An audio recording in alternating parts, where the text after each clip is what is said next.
and especially when it comes to Nigeria. So, I think you should sit here so that you can see.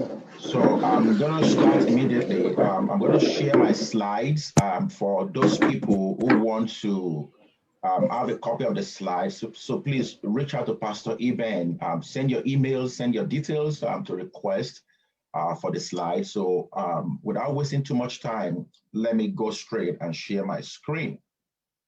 The host will have to allow me to share, so I don't have the access to share my screen. Yeah, allow now. Allow, you can share now. All right.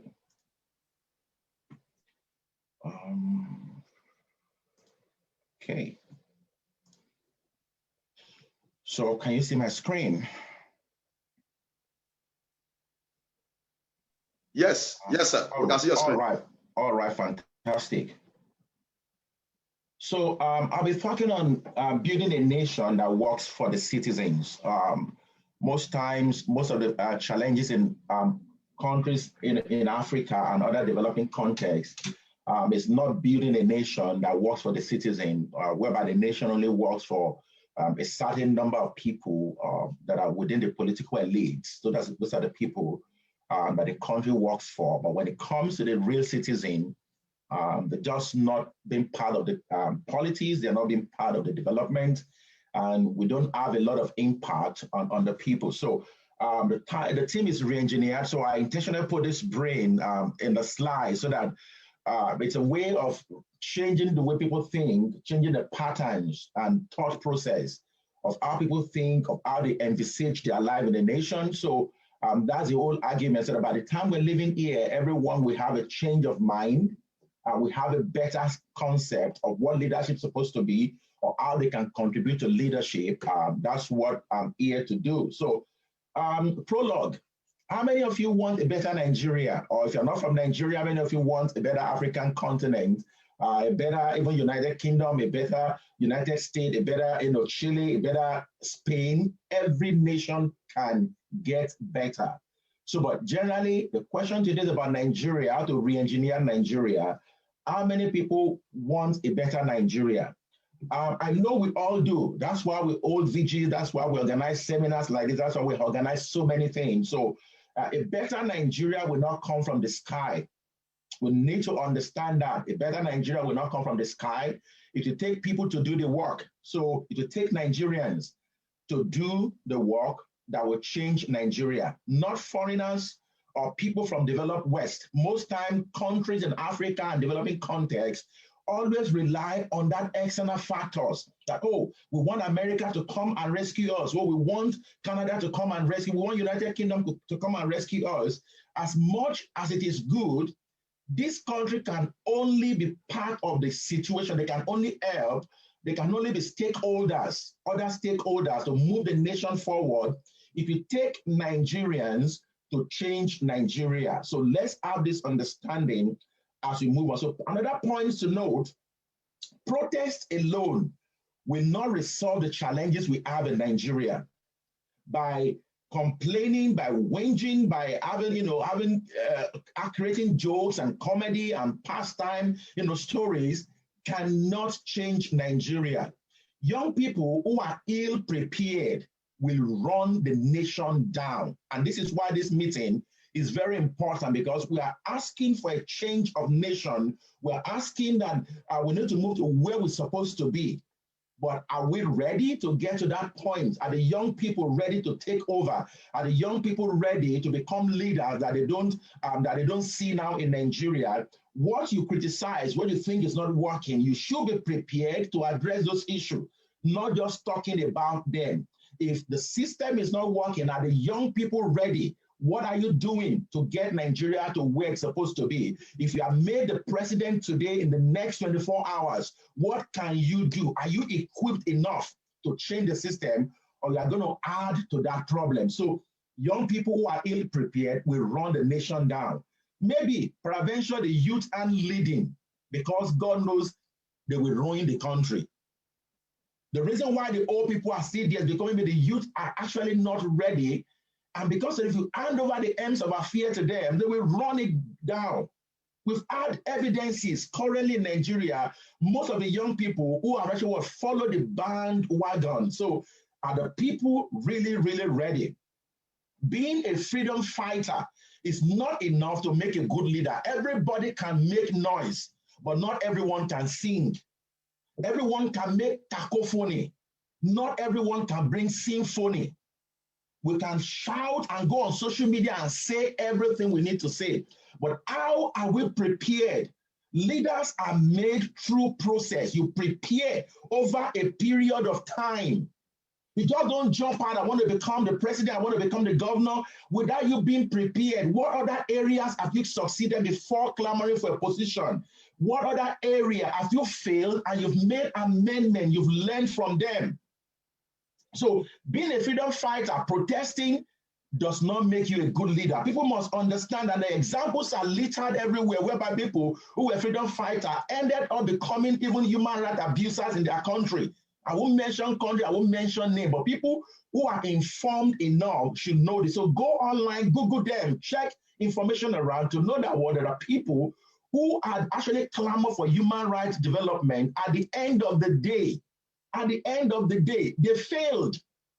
They did not do well in that responsibility. So being spiritual is not enough to make a good leader. You can be spiritually informed and be academically deficient and be leadership poor. What you don't invest in yourself, you don't get out. So prepare. As much as we are praying, as much as we are doing everything we need to do, get prepared for where God is taking you to. If you see yourself becoming governor in the next 10, 15 years, start preparing. What are the things that are expected from a governor? Start putting the information, putting the necessary stuff into yourself. People will criticize you. People who don't know where you're going, they will judge you, they will label you, but you know what God is calling you to do. So focus on that and forget about the distraction. So being spiritual is not enough to make a good leader. Leadership is forged by years of training and preparation. I've mentioned this also. Spirituality alone cannot rescue a nation or make it work. There are countries that don't believe in any spirituality and they have the best economy in the world. Is God angry with them? I don't think so. So, but it is good for righteousness, to prevail in a nation, but spirituality alone is not enough. In fact, when you analyze the country today, most of the worst country in human rights, in human capital development, in people, in everything today, in technological advancement, are mostly religious nations. Go and check. These are facts. Most countries who are more spiritual are the ones who have the worst of economy. But we should be asking questions that why? Because people emphasize too much on spirituality and neglect the other part of what it's supposed to do. So it is not enough for people to pray without putting in the effort.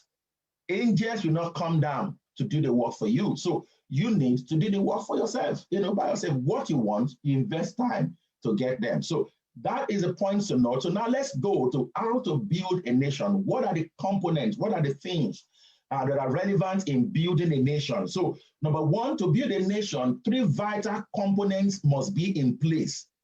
Very, very important. This has been proven. I've been able to access so many information, condense them to provide this, and with inspiration as well to put this together. So there are 3 major components that build a nation. Number one, government, the power that be, those in authority, power holders, they have their role to play. The second component is the citizens. What are you contributing? The citizens have to contribute. What are the installed capacity of the individuals? It doesn't matter. They should be part of the components that make a nation great. Active and passive citizens. There are active and passive citizens. You must know your role. Are you an active citizen? You come out to vote when they ask for people to vote. You speak out when things are not going on well, or you are the type who just stay back and don't do anything. So the third component, the key stakeholders, external investors, foreign partnership, capacity investors, business investors, and so on and so forth. But most times I've seen this in Nigeria, but we shout more about the third component. We always call the third component to come in to rescue us. We call America to come in. America is a part of the third component, external factors, external relations. Those are part of third stakeholders. They are not the key part of what makes a nation great. So we neglect these two. We choose the wrong leaders. We don't do the right thing. We litter the street with our own dumps, but we expect government to come to pack it, for forgetting that government is not just an abstraction. Government is an individual. So you and I, we are going to be part of the government. If government is going to clean the street, it's going to employ part of us to do the cleaning.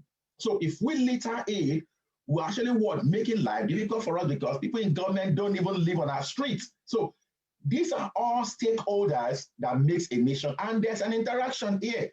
I won't have time to really go into this, but when you look at it, point A is where government is responsible to the citizen, and where the citizen is also responsible by paying their tax, by following the laws and orders in the country.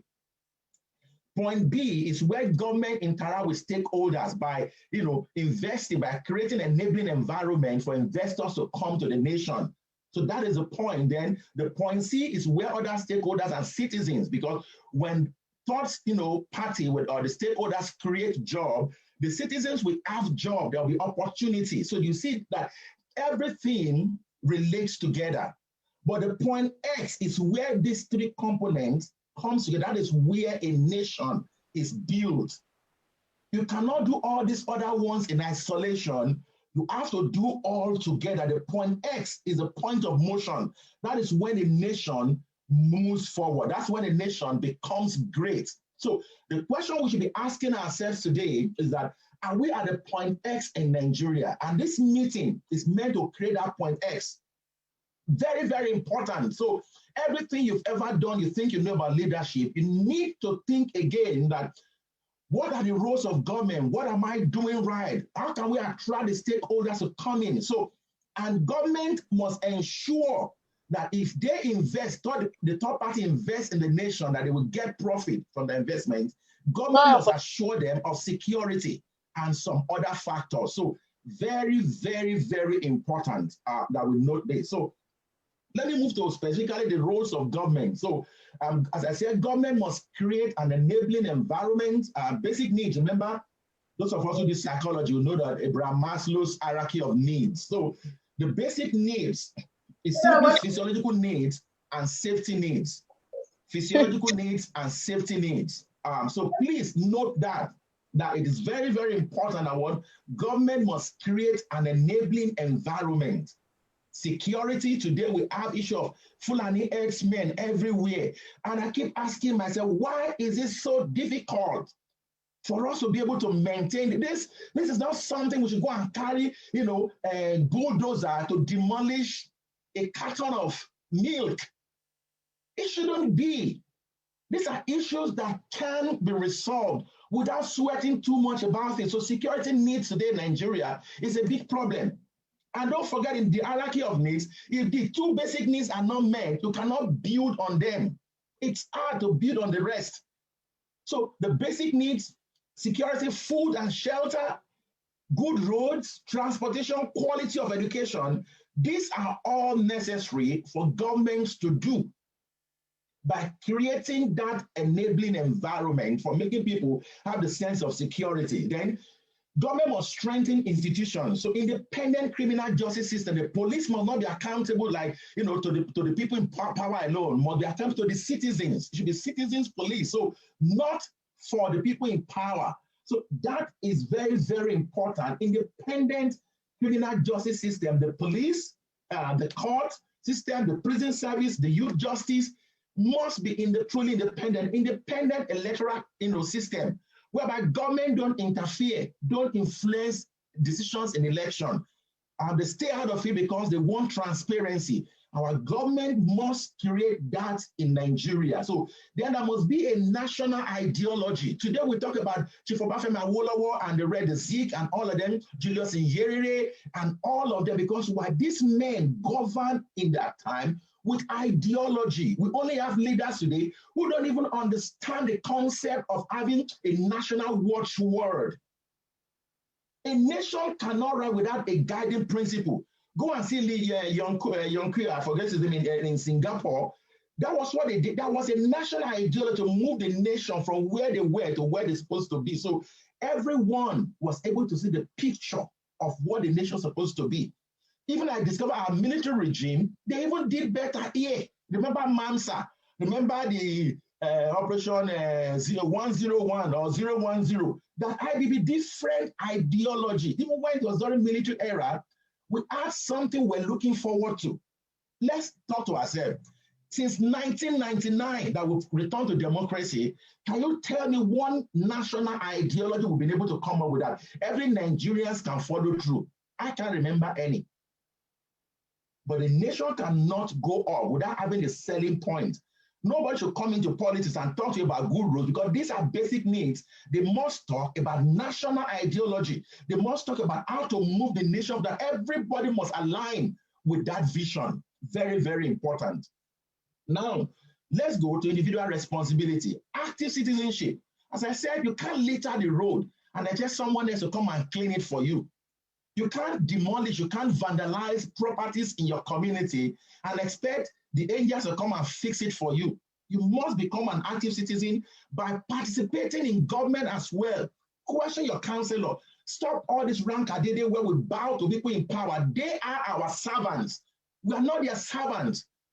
We should be questioning them. We should be holding them responsible, not the other way around, whereby we throw away our birthright by asking for money, and the moment they give you money, you forget about every other thing, you wait for another 4 years. That shouldn't be the case. You must also believe in the national ideology. I have never seen a generation who are so skeptical as the current generation in Nigeria. Even when you come out to speak the right thing to the people, they criticize you, they judge you for even speaking your mind that will move the nation forward. When we talk about development here and we're trying to, encourage people back home, they criticize us about, why don't you come, why don't you do this, why don't you do that? And I won't blame them because these young people, they've never benefited anything from Nigerian government. Young people in Nigeria who are 30 years below can confidently say that they've never had any direct benefit from Nigerian government. So those of us who are in our 40s above can say, okay, we remember when this was going on, but not people 30 years downward, nothing. And a nation shouldn't be that way. So we must encourage the young people and individual, we must come to the point whereby we believe in the national ideology, something that will move Nigeria forward. Sorry, I timed myself, so that shows that I have less than 4 minutes to go. So self-identity, very important. We must find our own balance in Nigeria. Where do we belong? Where do I belong in the scheme of things among the 200 million Nigerians? Where do I belong? We must define it. We must find where we belong. We must find our niche. What can we do to contribute to the nation? These are questions we must ask ourselves. So the stakeholders, which I mentioned, businesses, foreign government, these stakeholders only partner with a safe and working economy. We cannot be shouting that we want to invite direct investors. We want to have economic partnership with developed Western economy or democracy, where people in Nigeria who are Nigerians don't even have sense of security. You can't invite stakeholders to invest in that place because why? They will tell you Nigeria is a high-risk environment.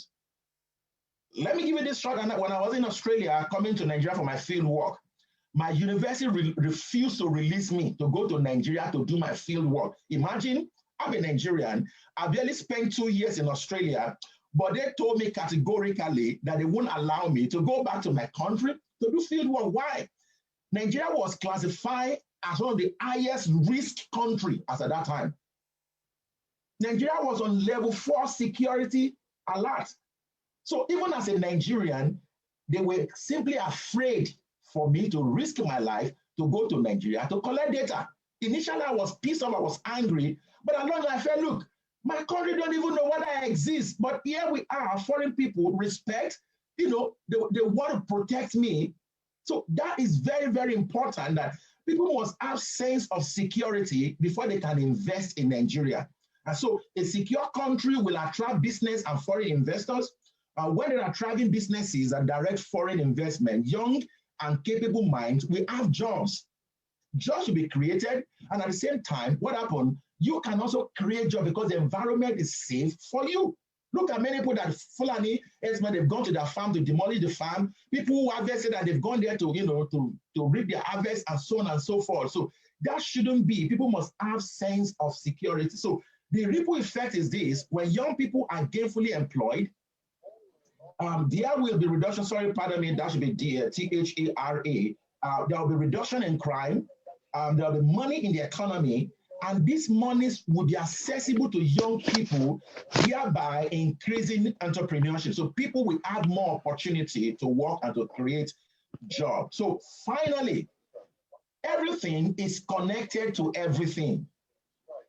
Everything is connected to everything. Like I mentioned earlier on, everything leads to everything. You must always remember this. You cannot hold government accountable alone without talking about yourself. And our government must also attract direct foreign investors by making the country safe. So to build a great Nigeria, we must all be involved in making her great. There's a cyclical effect here. Everything is linked to everything else. You must play your part. You must demand from government what the nation deserves.